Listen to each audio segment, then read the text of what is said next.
Wolf Farms. I'm Dawn, also known as Knittin' Wolf. I'm James, also known as Wolf Photo. This podcast is brought to you by Wolf Farms. You can find us on the internet at wolffarms.net. We just got entered into a new month of June. And so we slid right into a new month, and therefore we have a new scent of the month. So this month's scent that you can get 25% off of is bubblegum. And so you can go to our shop and you can find everything that's in the bubblegum scent. 25% off. We don't have as many products in the bubblegum as we do on some of the more popular, scents. But it's a newer scent too. But we have the lotion, soap, and lip balm that you can get 25% off that for the month. And we have other sale items, so you can always swing by and check those out. And then we've been running a coupon code for the last, it seems like it's been a while for the new lip balm flavors that we've been putting out. We got a new lip balm flavor for this week that you can try out for free. And it is cotton candy. So we're going to continue with the same coupon code, so use the Try Me coupon code. You need to order $10 or more of other items. Throw one of these into your cart and use the coupon code Try Me during checkout, and it will deduct the amount for that, and you'll get it for free. So you can try that out. I'm sure you'll enjoy that. No, Dawn enjoys her cotton candy. I have it stashed throughout the house. Yeah, so... And another thing with it getting hot, with the lip balms, if you place a lip balm order, make sure you get to your mail because they're heat sensitive. And so usually in the summertime, because we live in the desert, I actually can deliver any package as lip balms directly to the post office so it stays cool. And so from our end, we try and do what we can to make sure that they arrive safe and sound, and we package them up separately in a sealed bag so that if there is an accident somewhere along the way, it doesn't, get anywhere. But on your end, if you're ordering, be aware that they are heat sensitive. So if you have weather that's 95 degrees or more, you're probably going to want to, kind of watch the temperature. So we usually get the orders out the next day when you place them, and so we ship priority mail, so they get pretty quick. So if you can time it with your weather when it's a little cooler, probably better off. So just wanted to give you a heads up, seeing that we're running into the warm summer months, that might be something to consider if you're placing an order for that. Mm-hmm. Not that we don't want you to order it, but we don't want you to get a pool of melted lip balm either. So for those that are in warmer climates, that's something to think about. Yeah. You can always put it in the refrigerator too. Yeah, there's things you can do if that does happen, but just be aware. Just summer is a warm period of time. So let's see, what do we got going? Farm happenings. Well, my farm happenings, I've been talking about the last, I don't know how long I've been working out here, trying to get ready for grass, and I don't know if I mentioned last podcast or not, but we put a couple more trees in, so we got those in the ground, and everything's was ready to go. And so Saturday, I went out and I seeded the lawn. So everything's been seeded. Oh, they're just sitting at the back door. The geese are, you can probably hear them in the background. You might hear them tapping on the door here in a minute. But so Saturday morning, the weather was good, no wind. It was supposed to get warm, so I started really early, but about 6 in the morning I was out there basically getting everything prepped, and I put on my little seeder thing on the tractor and went out and seeded the lawn and then shoveled it with mulch and poo. And so right now it's covered, and because it's starting up, we got it watering every couple hours just to keep it moist, particularly because we're hitting 100-degree weather right now. So I got to keep the water on it, and hopefully in a couple weeks we'll start seeing a nice layer of grass on that side. So we'll see how it goes. said, it's underway. This is how we've seeded all the other lawns because we got so much that it's a lot easier just to seed it. So there's patience. And then one of the things we had a really bad fire out. Kind of, it's nearby us. It's to the west of us, and that started last week. And Saturday morning, I was watching, and the smoke was really, there wasn't much smoke at all. And oh, great, they're getting things contained, but I guess that's not the case. And so yesterday by the afternoon, it just looked like it had spread out about 5 times as big as the smoke was. Well, at bedtime, it was 6,000, not square feet, acres.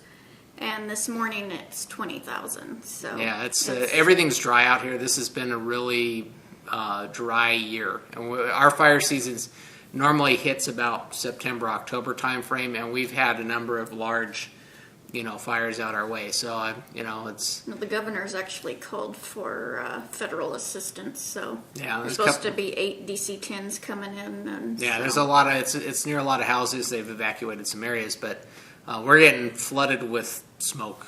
This morning, ash is everywhere. Smoke is this way. Yeah, the ground is white like it snowed. Ugh. Yeah, so I was watching that yesterday, and I was hoping, when I got started yesterday morning, that they'd actually got it under control, but it's gotten worse. And then I can see the wind starting to pick up now, so let's hope they get those contained. But yeah, so it was just big plumes of smoke into the air yesterday, and today it's just smoky throughout the whole. Yeah, it looks place. Overcast, but it's smoke. Yeah, ugh. yeah. And my stubborn redhead out here watering off the ash. I'm like, it's like washing your car in the rain.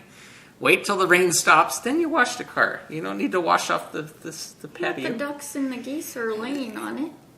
And you finish washing, and the ash is going to continue to fall. It's don't wash your car in the rain. Well, I was also watering the garden plants. But yeah, she's not feeling good. Hasn't been for the last couple of days, so she doesn't need to be out in the smoke. No, sore throat, headache, snot. Yeah, so I'll be doing most of the entertaining on this podcast today. Because he's like, you feel like doing this? And I'm like, mm-hmm. I'm just sitting here. She's just eye candy for me today. I mean, but it's funny because everything we've got on the list today is pretty much it's in my court. So that actually works out pretty good. So let's I guess we'll. And then the other farm happenings is homeschool. We got like 15 more days left, so it's tons of paperwork because he's high school. So paperwork, and then also his tests and everything. He's just been swamped. Yeah. And also, last week we had shown the our killdeer birds, and I think they might have lost one. We've only seen 3 babies, so I don't know what happened to the 4th. And they blend in so well, and so but you have to watch for a while. But I've only seen 3, so I don't know what happened to the 4th one. Hopefully, we're just missing it, but. I'm hoping that they're okay, but it's kind of sad. But they're neat birds, though. I mean, it's pretty amazing that what they do. Their defense mechanisms and stuff. But and I really like hearing the stories of other people that the nagging knitter. They've had some thumperina. It's just really neat.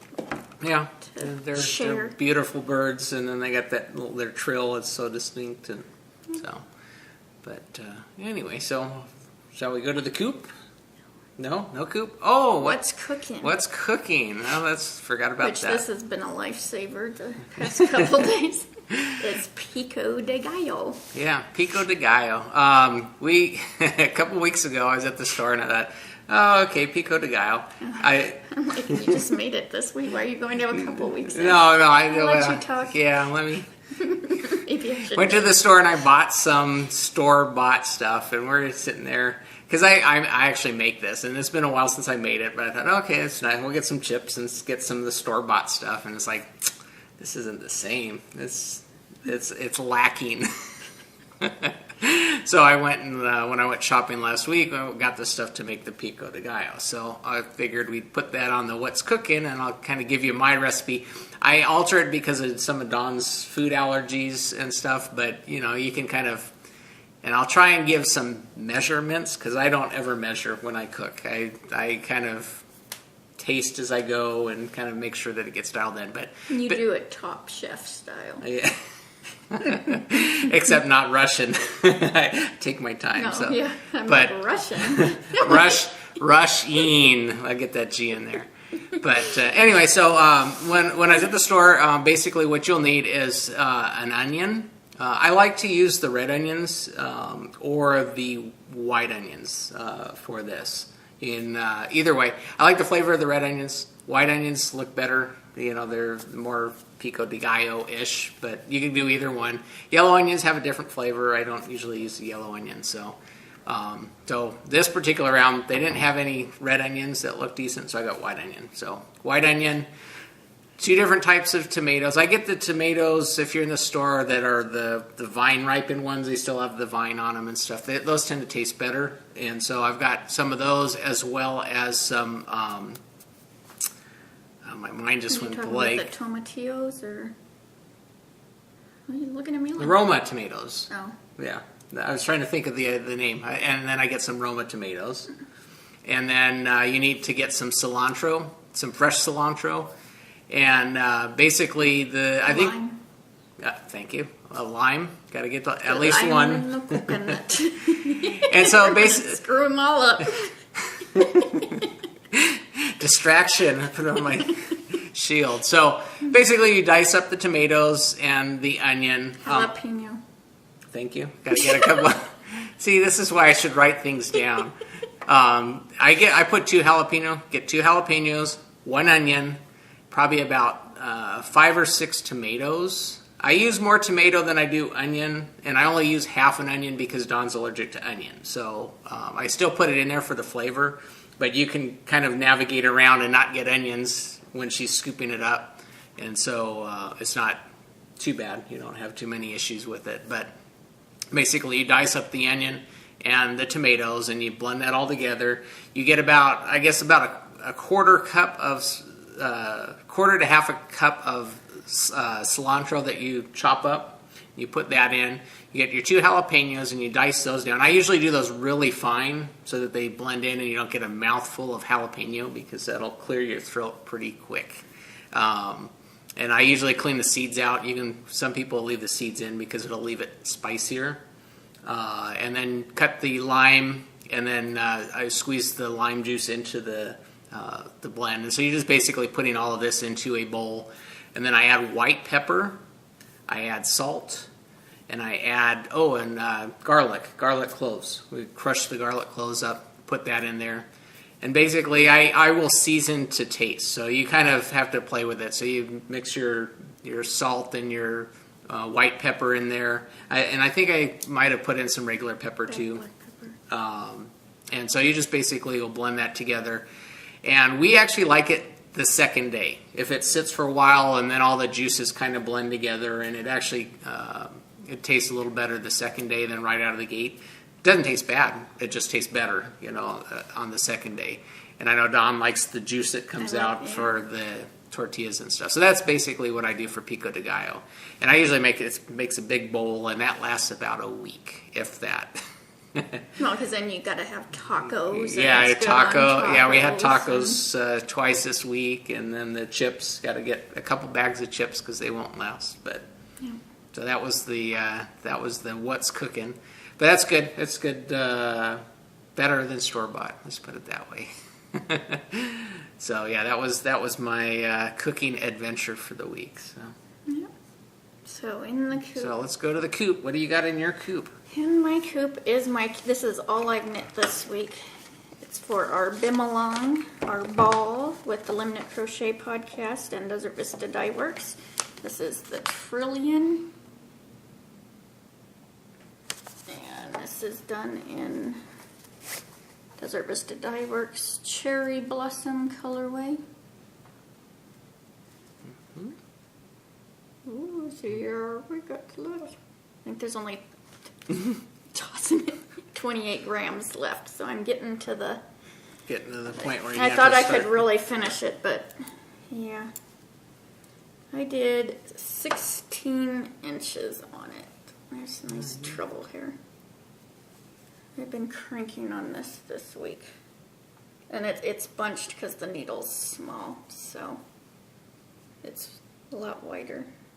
So yeah, it's almost to the last edge, but I'm trying to use up all the yarn, except for enough for my blanket. Yeah, I was gonna say you want to keep soft yarn blanket. I thought of that this morning when I was weighing it again, and I thought, oh, I've got to leave, a little bit for that too. So this will be off the needles by next week, probably by tonight. But I didn't feel like knocking it out for the podcast. I know you're kind of dragging, so dragging. that's. She won't listen to me when she's not feeling well. She won't sit down. I say, it's just knit.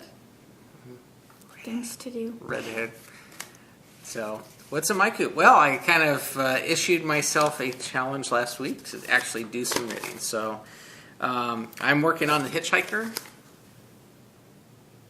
right now, and I actually did some knitting this week. So, I'm doing this in Desert Vista colorway Proud as a Peacock. It's an awesome colorway. Look at that. And there's, I guess it's just like the one Dawn showed, but I did a couple more teeth on that. Let me see. There's my Dicky-Doo. So I've done, I think, 3 teeth, almost doubled. But the rows keep getting longer and longer. I'm like, okay, well, I'm supposed to. Not even the long rows yet, babe. I know. I'm getting there. I did work on it. I did get some done. So, and it's getting easier because it's you're basically doing the same thing, only in the middle part is just longer. So, but I have to, because the dark yarn and it's a smaller thread, I have to take my contacts out and where I can see what I'm doing. So that makes it challenging. I can't just sit down and do it. So it's a little harder. I guess during the day when the light's a little better, but I usually only get to sit down at night after. You're gone during the day too. Yeah, I'm busy all the time. So yeah, I'm working on it, and like I said, you got a month. I've got a long way to go because I've got 1, 2, 3, 4, 5, 6, 7. I've got 7 done, and only 35 more to go. So that's actually about a tooth a day plus some, and so I've got to work that into my nightly routine if I'm going to get this done. So, and June is here, so I've got to get working on that. So, get cracking. Get cracking. Yep. So that's all that's in my coop, but it is coming along. So I actually am doing some work on it. So fear not. It is. There is some chance that I might actually get this done in time. So that's all I got going. So no flu in the coop. Farmer's Market, I wanted to mention because on June 4th, I showed this last week, Sadie Blue Ruin of the Yarnivore podcast is opening her store, Knitter's Nightmare.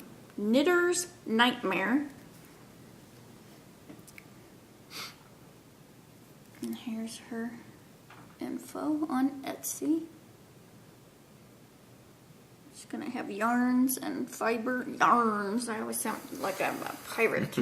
And here's one of her. This is the one she sent me. This is a self-striping. So June 4th, which is Tuesday, you guys can go over to her shop and get you some. Yep. So I can't wait to see all her stuff posted up, and yeah, that'll be fun. That'll be new shop to enable you guys. So squeal like a pig. We'll get through this. Don't worry. So Squeal Like a Pig this week. My buddy Maddie's mama Lori sent me a pattern. She sent me Magrathea. I'm trying to show it really good. Well, they all have. Oh, that doesn't have nothing. And it's a Martina Bim pattern. So it's so pretty. That's next So that's what I was hoping to have this off this week and get this one started. Because I'm going to use the Hurricane Yarns. That green, I've showed it a couple weeks ago. That Oz, that's just not, the name don't fit. I know, you don't like Oz. So, no. I don't like Wizard of Oz. Flying monkeys. Yeah. So, I like her red shoes. That's about it. That's about it, huh? Yeah. So, thank you, Lori. Yeah, I got new earrings. That made me squeal. New nail polish. New nail polish. Yeah, cool. New t-shirt, but I'm not wearing it. No. That was squealing. So, it gets back to you. Back to me, picking on the farm. On the farm. I know last week I'd mentioned, the picking on the farm, that I was trying to come up with, get some input or whatever to come up with some picking on the farm content. And then it occurred to me, I was approaching the picking on the farm as kind of like a school class per se. And I thought, and I was thinking, after we podcast last week, I'm like, I just kind of had this, I thought, what, I should just show what I'm doing photographically, and then I could teach from there instead of trying to come up with some, arbitrary, trying to fit whatever everybody's out there. I should just show what I'm doing, and then I could teach from kind of how I'm approaching it. And I thought maybe that might work out better, because then like I said, I can kind of work around that, and I don't, it's just basically what I'm doing. Kind of like what's in our coop. It's we don't need to teach you how to knit. We're talking about what we're working on. And so I was thinking I could do the picking on the farm kind of in that same vein, and just kind of, okay, I'll show you what I did photographically. And, if there's something in there that I can work in that's kind of educational, then I could do that. But then it becomes kind of less stressful for me, because then I just show you what I'm working on. And then you guys... Well, and you feel like you're repeating everything, too. Yeah, that's my concern, is I know, a couple people made some comments back to me and stuff, but... there's a lot of stuff I've already covered in prior episodes, and, if I repeat what I'm doing because I'm showing what I'm currently taking pictures of, and there's a lesson that I can stick in, and then it's not like I keep teaching the same lesson over and over again. Can you imagine having a college course, 16 weeks, and I keep talking about the same thing every week? I don't want to get into that, but I can show where I can apply some things differently. It's the same kind of content or lesson, but it's applied differently for every situation, so you can kind of see, how dynamic photography is, and the lessons that you learn can be applied different ways, even though they're really, kind of the same lesson. So, but I did mention last week I got a new lens, and so this last week I was decided to venture downtown LA and take some pictures down there. And so I started at City Hall, and I'm kind of drawn to architectural things, particularly in downtown LA. There's a lot of variety of architecture, so I like to capture that. It interests me, and so one of the pictures I took is in the rotunda area down on the entryway in City Hall. There's a very large, expanse opening thing it's really beautiful. Just all of the, it's very ornate, and a lot of tile work and mosaic tiles and stuff like that. And so I thought, I'll take a picture of it here. And I didn't actually have a tripod. And so one of the things that if you have a tripod, especially in dark areas, it gets a little challenging, because any movement's going to affect the quality of the image. Well, if you don't have a tripod, what I did was basically put the camera up against a wall when I was taking a picture. One of the pillars that's in there, I just basically put the camera and hold it against that. And that stabilizes the camera enough, particularly on a longer exposure where you don't get the movement. But so I went there and took this picture that I'm showing now. Really, it's just beautiful. It's just I love it in there. So anyway, so I'd ventured around, and I kind of worked there.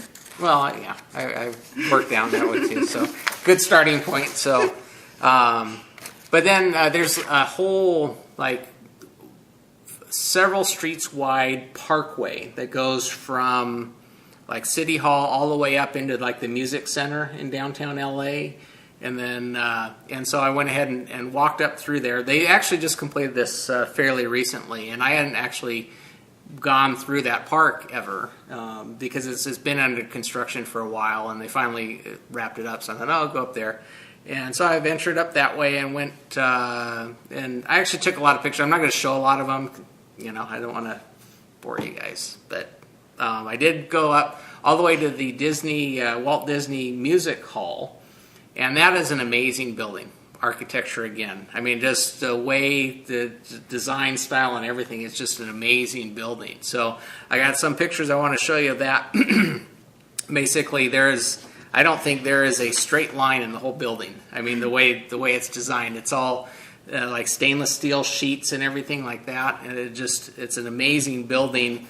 Just, it's so interesting looking. So I basically walked up and around there. And then one of the areas, when I came back around on the backside, I took some pictures, and there's like a swirly pattern in the floor. You know, I actually took a picture of my iPhone. And I've got my camera here, but the iPhone, I sent Don a picture. And I took a picture and said, "Oh, that's neat," you know. But one of the images I took was deals with leading lines. I think I mentioned this on a past episode, but leading lines, it draws your viewer into the image. And so I had the camera basically sitting on the ground, and where I could catch the leading line of this circle has actually got people's names throughout there. And I think these are people that donated to help the construction, because it was like 200 and... You said 247. Yeah, almost $250 million to build this Disney music hall, and so they need a lot of donations. So so they got this, but I thought it was interesting. They got the names all in there, and so I basically set the camera on the ground and got it where it's leading you right up to the entrance, one of the entrances into the hall. And that basically is one of the photographic composition styles, is the leading lines. And then I was also by one of the subway, I think they call it a subway because it's partly underground, partly above ground, but basically one of the subway entrance things. And this is another area that has got leading... Hi, Troubles is like bullying his head. Trying to get in on the action with the picking on the farm, but basically went to one of the entrance ways, and they have some really neat architectural too. And I didn't even know what it was. Yeah, with the architecture elements, you can really tap in compositionally with the leading lines that happen naturally with, you know, any of these things. But there's a lot of curvature and stuff, and so taking a picture, it actually walks. If you can tie in your leading lines into your picture, it'll actually walk the viewer dynamically through your picture. You know, as opposed to being, you know, whenever the eye's moving through the picture, that becomes interesting to the viewer. So basically, the entrance has got a lot of leading lines that will follow around the viewer, and they can, you know, basically interact with the photo that way. So I got little videos that I put together to kind of demonstrate how that works out. So hopefully I'll be showing those here. And then last week I'd also mentioned about converging lines. One of the areas in the music center has a lot of these, has a patio cover, not patio cover, but it's by Trouble. Basically has a cover with a lot of pillars, and I wanted to demonstrate the fact that I had mentioned if you tilt the camera up, that the image sensor or film, depending on what type of camera you're using, will actually get out of parallel with the uprights that you're taking a picture of, and that causes the lines to converge. And so I did these specifically to show how that works. So I took a picture pointing the camera up so that I get things converging at the top. This happens with tall buildings or whatever. You start to see the top come to the point. And so I took a picture specifically to show that. And one way that you can do it, particularly if you have a wide-angle lens, is you could actually shoot straight and then crop out some of the information that you're catching on the bottom, but it'll keep your lines parallel. And so it's more, for architectural photography, this is one of the things that they actually make special lenses to help you where you can keep the lines all parallel, because it looks, for architectural photography, you want to make sure that everything is parallel. You don't want to make it look like the building's falling over, which is basically what happens when you have converging lines. So, but I wanted to point out that because that was one of the things that I had mentioned last week, and this I can visually show you what happens, the difference between the converging lines or the parallel lines, and the difference those take on in the pictures. So, but basically, I thought, okay, this is the kind of approach that I can do. I can just show you what I'm working on, and then from there, hopefully you can pick up tips or whatever that I'm, little examples or advice that I can give through just what I'm working on. And so I thought maybe I can take a picture in my photo studio because I take pictures in there a lot, and show you the light setup that I use and some of the tips that I can give. And what? Nothing, I'm just thinking your setups. Oh. And then kind of explain how you can, take pictures of your own that are, because I know there's a lot of people that have shops and stuff like that, and basically how I approach our pictures, and those type of tips will probably help you out in the long run too, to consider for when you're taking your pictures of the stuff for your shop. So, but what would also be cool if those that are into the photography, if you wanted to, like in this week's thread, since we talked about convergent lines and architecture, or, propping your camera up against a pole or whatever, or, put in your pictures in the thread to share if you want, so, because that's what the group is for, is to... Interaction. Yeah. You just snagged that word right out of my mouth. I can see you're stumbling on it, so I just helped you along. But well, the back and forth, because we sit here, and they know us, but we don't. Yeah, you hear more about us than. Yeah. So the more you talk, the more we learn about you, and so you can share and get some discussion going, and I think hopefully this type of well, because it would approach. also be neat to see where they're at. Like Nitty Witty Shawl, she's in Australia. I'm sure she works on buildings and stuff. So she, I'm calling you out, Michelle. So like I said, it's photography. There's rules that can be applied a million different ways, and then there's like one of the things I was pointing out on an earlier podcast, way back when, is that the rules are there to be broken. I mean, there's no, you don't do A plus B equals C in photography. It's never like that. Art is not like that.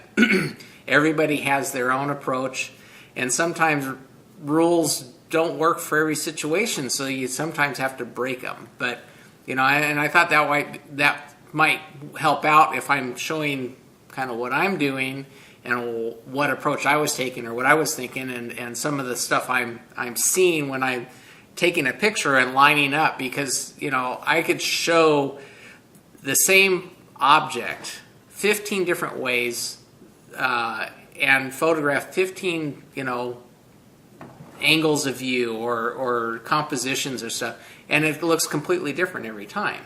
Like I said, I shot I don't know 100, 200 pictures when I was kind of roaming around, and I picked out some of them just to point out, content or whatever. But, the same picture I've taken of the same subject, but different ways, and every one looks different, So that's what makes photography fun.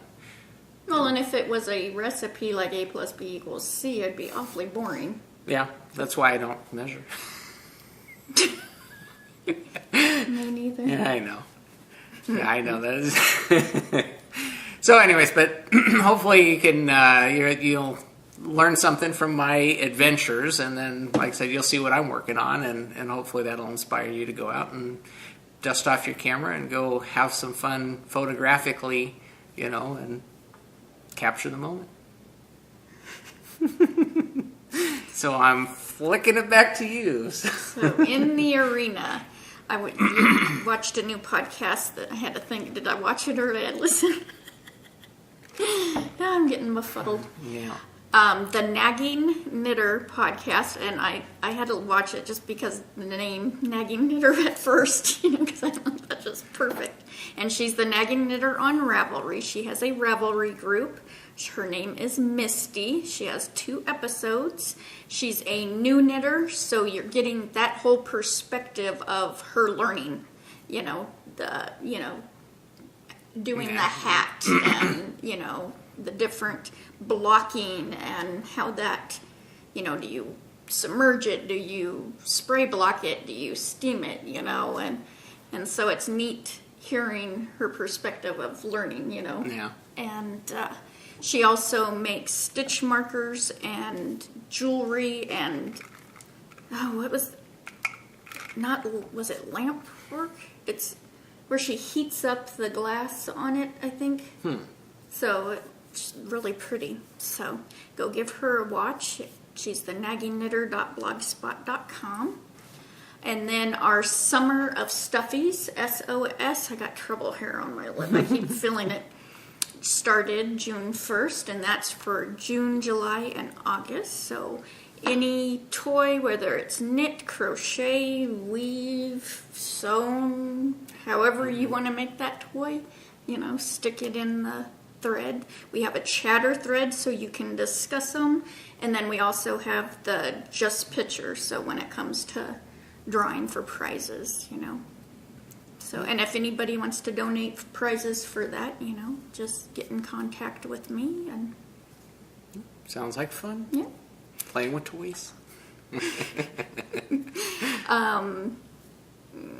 We still have the Martina Bam along for another month with the Limnit Crochet and Desert Vista Dye Works. One more month. One more month. I think that's it for that. So What the Duck, my paper's really blowing, is I was emailed that I'm allowed to talk about it.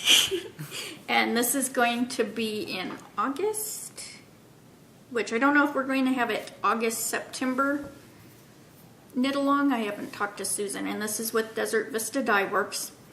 She went to SSK last year, as well as she's going this year, and she took this picture. It's of the Scarrett Bennett Center, where the retreat is held. And she loved this picture, and this was her inspiration for Knit by Bit Design, which is Penny, to design a shawl for this shawl kit knit along. And Penny came up with the Summers at Scarrett Bennett shawl, which June 1st, you can, if you went to, for those attending SSK 2013 can pre-order. And this is the shawl. It's just gorgeous. I mean, Yeah, I think she nailed the the design. architecture of that picture. And then this is the colorway that Susan was inspired to create for it. And the colors and the... Yeah, just the whole, she picked up on all the architectural Yeah. features. Go back to the architect. You can see in the window, picture, the window pattern arches and yeah. And the colors are just all incorporated in this shawl. Then for those not attending SSK, she's going to have a pre-order July 1st for this kit. Then the pattern will be made public after SSK 2013. And I don't know when SSK is. I think it's, I don't know. Whenever it's over. We're going to do this starting August 1st with Knit by Bit Designs, Desert Vista Dye Works, and then she also contacted 2 podcasts. Well, there's really 3 podcasts. She's having Carolyn of Girlfriends Knitting. Happy birthday, Carolyn. It's your birthday. It's your birthday. And who she is attending SSK. Savvy Girls and Deborah and me are going to also be supporting this, which we're not attending SSK. So there's 3 of us, 3 podcasts. So it's 2 audio and a video. 1 audio, 2 video. Tomato. Potato. So, and then the non-attendees, she's also doing a whole separate colorway. And then a percentage of each kit will also be donated to the Scarrett Bennett's women's programs because it's they have a whole women's program there. So that's pretty cool.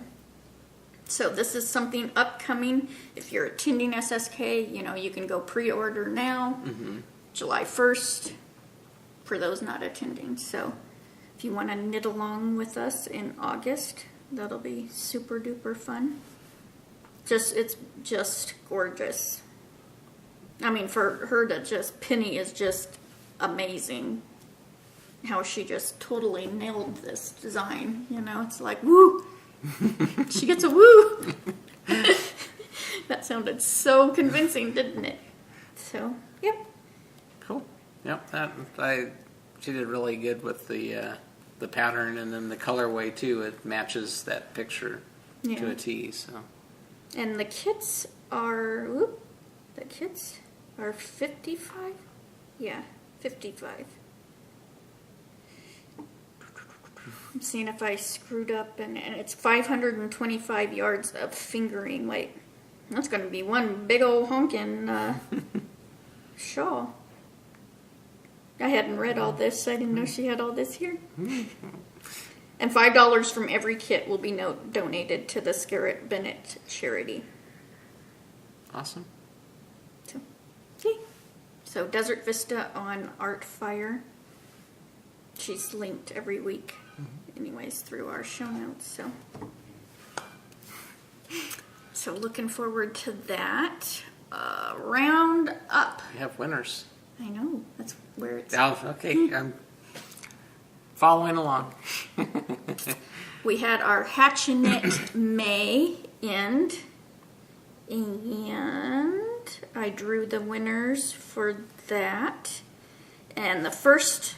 For the Wolf Farm gift certificate, there's 2 $10 gift certificates. The first winner was Lorraine, which is Lean 11, and she did this drizzle hat, number 48. Really pretty. And then the other winner was number 39. Which it was weird, it startled me because it was on the same page. We had 332 entries for the Hatchin It. And number 39 is Knitting Mary B, and she did the Ivory Palace Shawl, which is really, really pretty. So Mary and Lorraine, send me your emails so I can give you your gift certificates.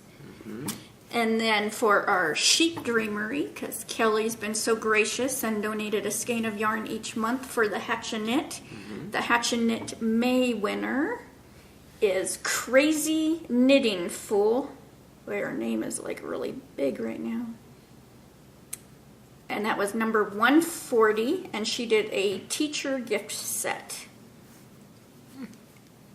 Cool. So, Crazy Knitting Fool. I will let Kelly know that you are a winner.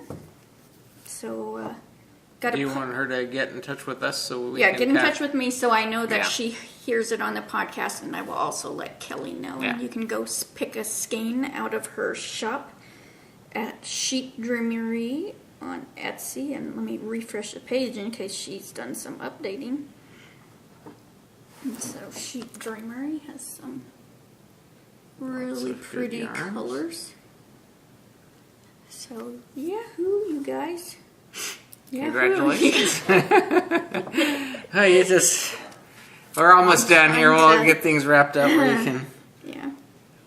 go and get So some we rest. have the Hatchin It for June already opened, and yeah, we got 3 knit-alongs going on. Yeah, so it's a busy summer. Yep. Summer of stuffies. Didn't know where you were going. I didn't know where I was going with that either. I was starting to hear that song, Summer of Fun. Oh, B-52s. Yeah, thank you. Yeah. So I think that about wraps it up, right, for the Yeah. podcast. So don't forget for the next week from Monday through Sunday, you can try our new cotton candy lip balm for free. Give that a try. Use the coupon code Try Me, $10 or more of other products. Add this into your cart.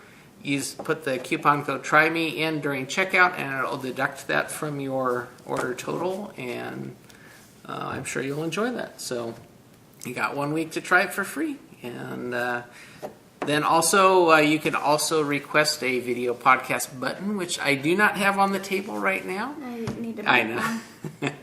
But you can get one of our video podcast buttons for free. Just put in the comment section you would like us to send one along on any paid order. We'll stick one in there, and if you ask, and we'll be happy to send that along to you, so you can decorate your knitting bag or your knitting monster. Well, it's like my Your head. button monster. That's Yeah, what it is. there it's behind Yours is me. getting quite full up there. So, but ask, and we'll be happy to send that along. I thought you were going to say, ask and you shall receive. Well, they will. So, I need to go take a nap. yeah, I think so. So, Until next time, let's get cracking. and Hatchin' It. Bye, y'all.